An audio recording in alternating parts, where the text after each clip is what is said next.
literally the most amazing person ever. Getting heated while talking about fictional characters. What else is new? Hello everybody, my name is Kelsey and we're about to get very, very nerdy with the fantasy romance reader tag.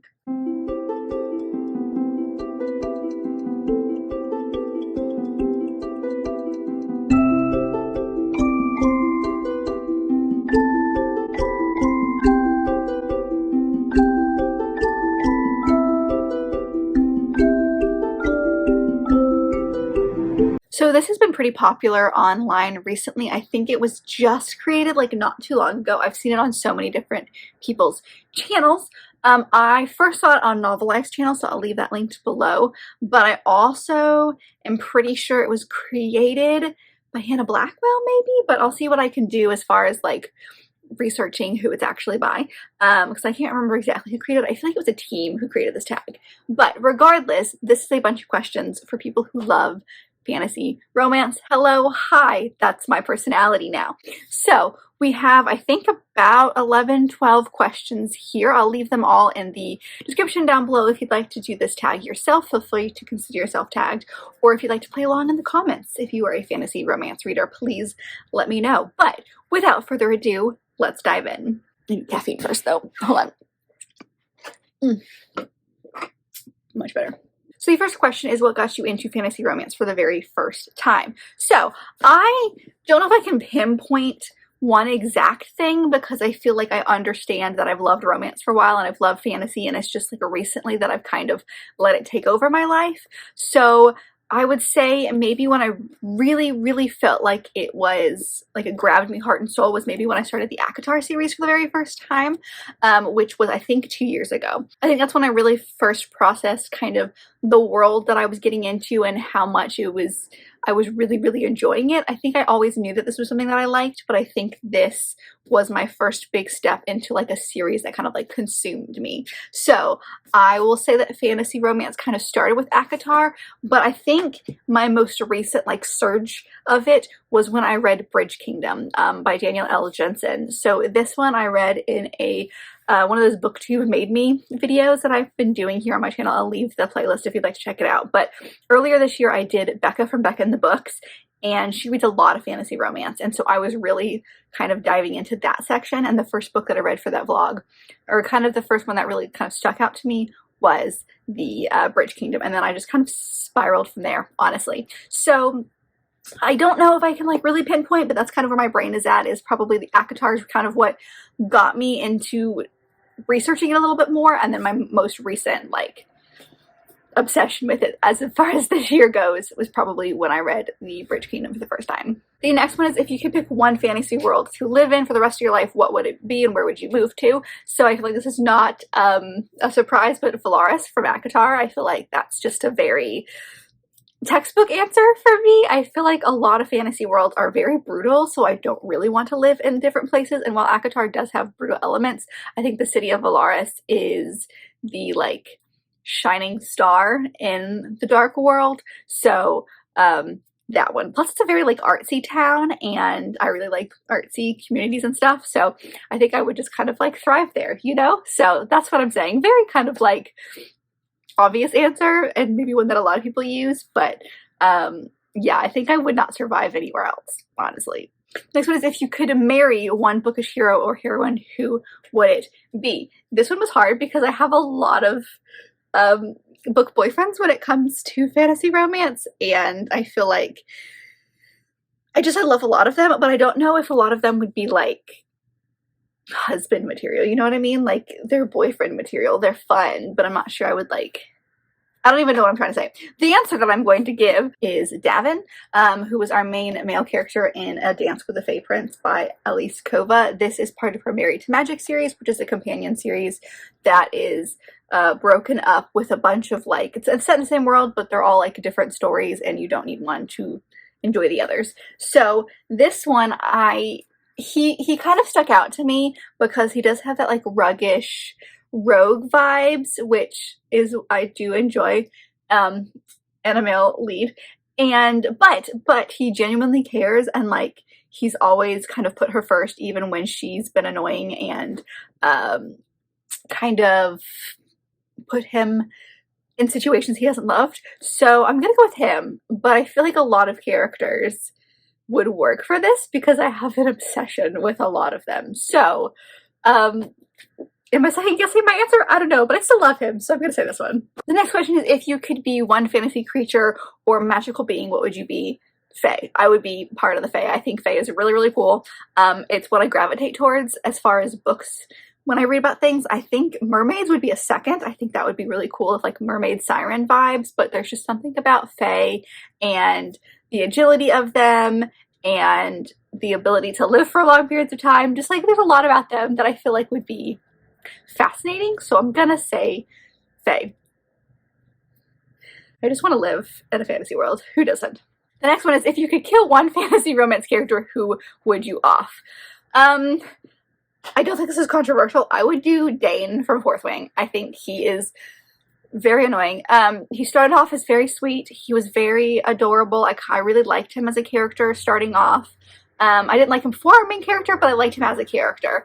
And the more I read Fourth Wing, the more I just wanted to shove him out a window. So, Dane. I'm not going to say too much about him because Fourth Wing is really popular right now. So if you know, you know, but I don't want to spoil it for anybody who doesn't know. But Dane, absolutely. The next question is, what fantasy romance character do you truly believe would be your in real life best friend? So this one was really hard for me because there were so many amazing badass like female main characters that I love, but that is not who I am in real life. And so I feel like I would just annoy them and they would annoy me. So this was really difficult because none of my favorite characters I think would be IRL besties. But I think the one that I'm going to go with is Gemma from Curse of the Wolf King. And this is by Tessonia Odette. It's part of her Entangled with Fae series. I've loved the series. Another companion series that's all set in the same world, but you don't really have to read one to enjoy the others. And they're all based on a fairy tale retelling. This one is Beauty and the Beast. She's the Belle character, and she very much enjoys in this book the mass market paperback style of historical bodice-ripping sort of romance.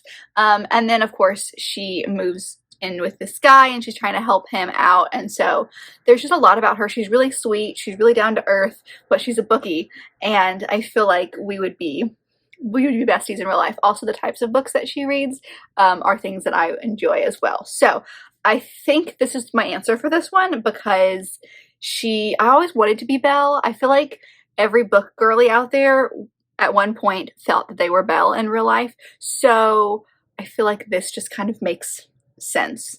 But also Gemma is just genuinely the sweetest human being, so I would love to have her as a friend, and I think that we genuinely could get along. So Gemma, I'm gonna go with Gemma. The next one is, what is your fantasy weapon of choice? So I don't know if this means like magical power, because when I think of like weapons in fantasy, they are actual weapons that we would see in today's world. So I picked bow and arrow because I think it would be so cool to learn archery. I really wanted to do it. We had a class in college that I just was always popular and I could never get into, and I so wanted to learn archery. So I'm gonna say bow and arrow, but that's like something that's in our world, so I don't know what they mean by like fantasy weapon, but that's kind of what I'm interpreting this question as, because I am not strong enough for any kind of sword.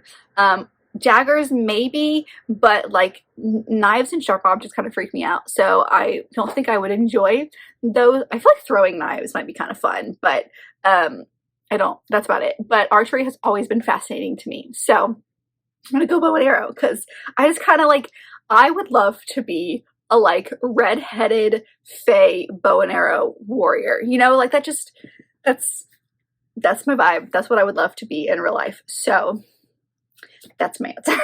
The next one is, who is the sexiest fantasy romance character of all time? So before this year I would have said Rhys, absolutely, from ACOTAR. He is Bae incarnate, but there's a new one who has kind of taken over my soul a little bit. I'm going to go with Wrath from Kingdom of the Wicked by Carrie Maniscalco.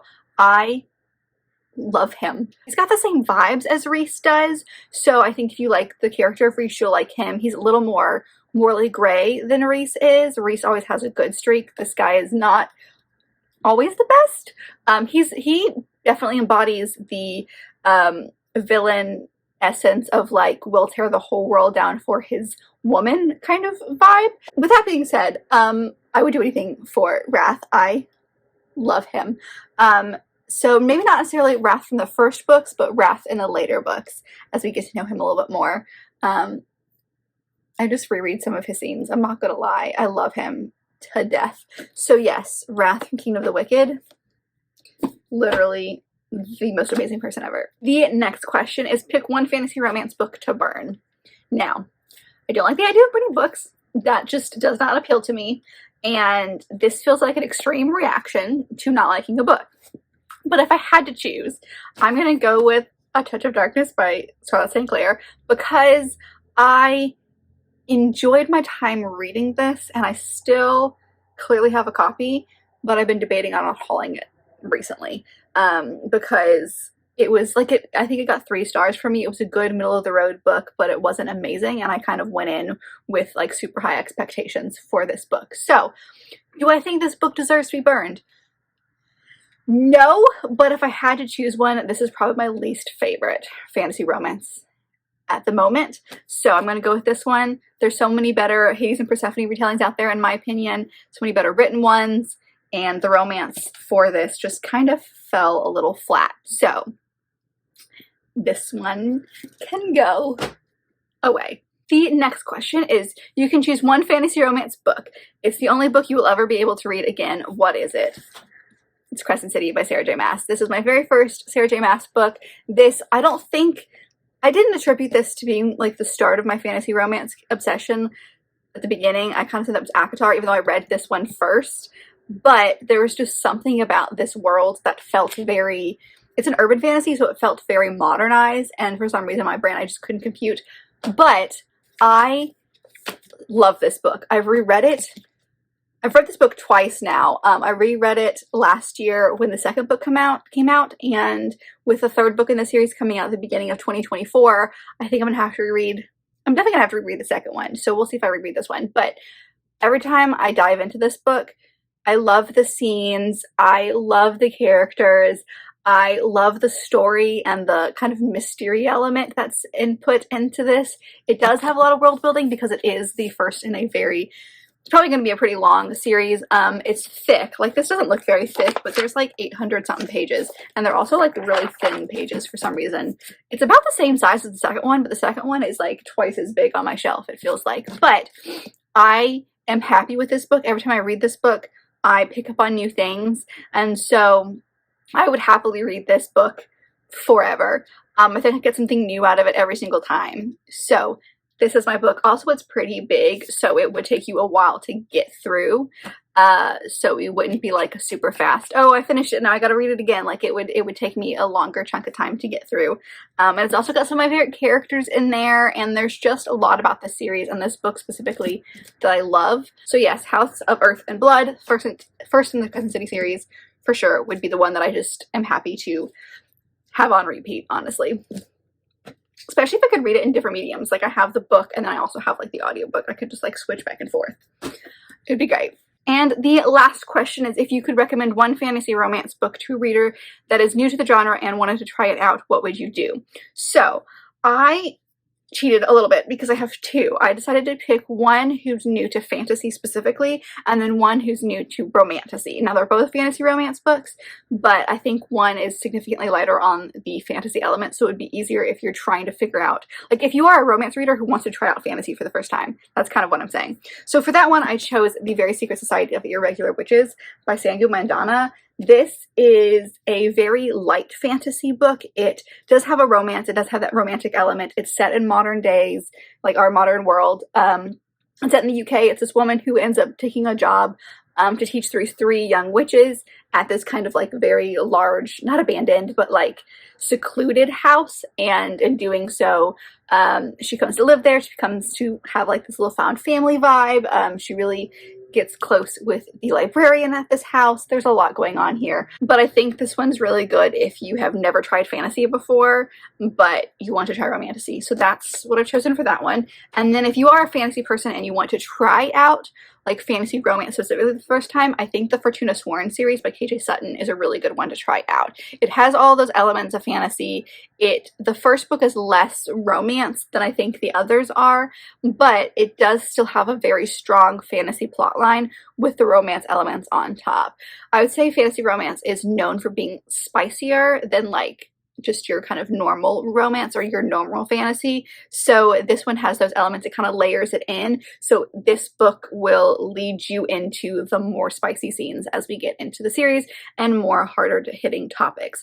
If you're already a fantasy reader, you're probably not new to some of the darker situations and darker topics that are in fantasy books, and this one definitely has a lot of those in it, so I would check out trigger warnings. But if you're a fantasy person and you want to try out that romantasy side, this is good because it has a lot of that plot in it that will help you move forward, I guess is what I'm trying to say. So that's my suggestion for if you want to try romantasy specifically, but you've read fantasy before. And then of course it says to tag some friends. So I don't really know a lot of people who read a lot of fantasy romance. So if you are a fantasy romance person and you want to do this tag, hello, hi, consider yourself tagged. Or like I said at the beginning, feel free to play along in the comments. And then if you were to answer just one question down in the comments, I want to know all your answers, but if you were to pick one specifically, I would want to know who you would consider your IRL bestie. Let me know in the comments down below, who do you identify with the most? I think that'd be fun. But if you liked this video, and I very much hope that you did, don't forget to give it a big thumbs up and subscribe it down below if you'd like to be part of this awesome growing family. I've also got all my social media down there as well as other fun bookish links, so check all that out, and I'll see you guys in my next video.